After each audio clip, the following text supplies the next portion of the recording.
Saving $100,000 in taxes this year can quietly cost you far more later. And a client of mine almost learned that lesson the hard way. The interesting part is that nobody made a mistake. The original strategy was actually the right strategy. But then I asked him 2 questions, and those 2 questions completely changed the direction of his planning.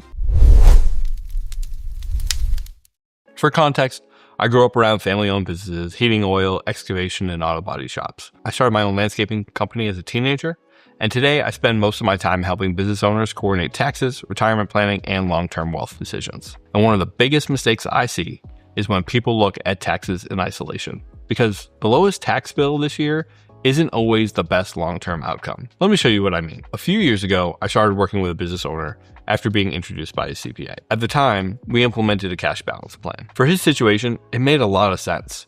The business was highly profitable. The plan created substantial deductions every single year.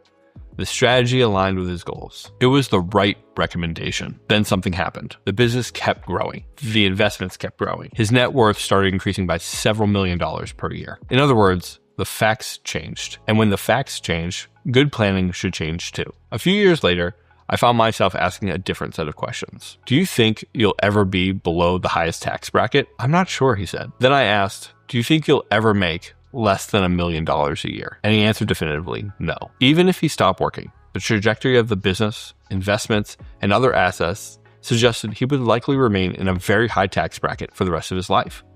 And that's when the planning changed. Because suddenly, minimizing this year's taxes wasn't necessarily the right objective anymore. The real objective became minimizing taxes over the rest of his lifetime. Those are 2 completely different planning conversations. Let's simplify this.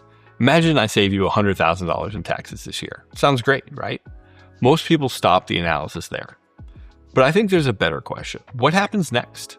What if those dollars simply move into an account where they'll eventually be taxed later? What if they're withdrawn at the same tax rate or a higher tax rate? Did we actually save taxes, or did we simply delay them? Sometimes delaying taxes is absolutely the right answer, but not always. That's why I think many business owners ask the wrong question. Instead of asking, how do I pay less taxes this year? I think they should ask, how do I pay less taxes over my lifetime? And if you're listening to this and realizing you've never had a conversation about lifetime taxes versus annual taxes, this is exactly the type of thing we discuss during an introductory meeting. We'll talk through your business, your goals, and determine whether a tax strategy review makes sense for your situation. There's a link below, but let's keep going. Every tax strategy creates trade-offs. One of the most important lessons I've learned is that every strategy solves one problem while potentially creating another. A retirement plan may reduce taxes today, but eventually those dollars may be withdrawn and taxed later. An estate strategy may reduce future taxes, but require giving up some control. A business strategy may reduce taxes, but create additional complexity. That doesn't make any of those strategies bad. It just means every decision involves trade-offs. The problem occurs when someone focuses on only one variable. If all we're trying to do is minimize taxes this year, we may ignore everything else. Retirement flexibility, estate taxes, asset protection, business succession, future income, and those things matter too. And for many successful business owners, they matter far more than a single year's tax return. Let's go back to the client. When we first implemented the cash balance plan, the objective was clear: reduce the current taxes, increase retirement savings, and create flexibility. And it worked. But as his wealth continued growing, a different issue emerged. He wasn't facing an income tax problem anymore. He was facing a wealth transfer problem. His net worth continued increasing. His children were successful in their own careers. They were likely to remain in the high tax bracket as well. So estate taxes became a much larger concern. At that point, putting another dollar into a tax-deferred account became less attractive than it had in earlier years. The planning conversation evolved, not because the original recommendation was wrong, not because anyone made a mistake, but because the facts changed. The objective changed. And good planning adapts when circumstances change. And this is where I think many business owners run into trouble. The CPA is focused on taxes. The attorney is focused on legal issues. The investment advisor is focused on investments. The insurance professional is focused on risk management. And none of these professionals are wrong. They're doing exactly what they're supposed to do. But somebody has to step back and ask, how do all of these decisions work together?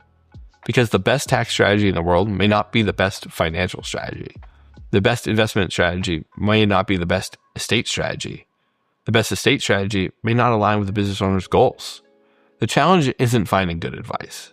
The challenge is coordinating good advice. And that's where many planning opportunities are either created or lost. Look, every situation is different, so don't make planning decisions based on a YouTube video. Run ideas by your own advisor. Or if you'd like a second opinion, schedule some time on my calendar below. Instead of asking, how do I pay less taxes this year? I think business owners should ask a different set of questions. How much tax will I likely pay over my lifetime?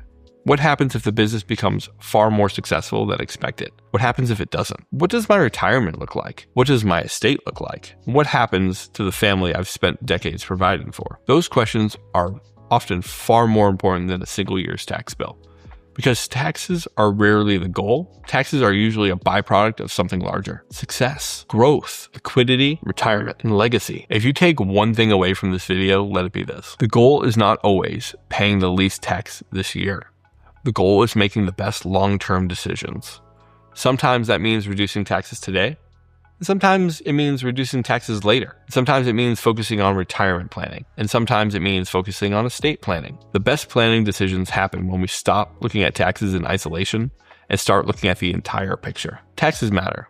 They're just one piece of a much bigger puzzle. If you'd like a second set of eyes on your situation, schedule an introductory meeting using the link below. We'll talk through goals, determine whether a tax strategy review makes sense, and see whether all the pieces of your plan are working together the way they should. Because in my experience, the most successful business owners aren't the ones who focus on a single tax return. They're the ones who understand how today's decisions affect the rest of their lives.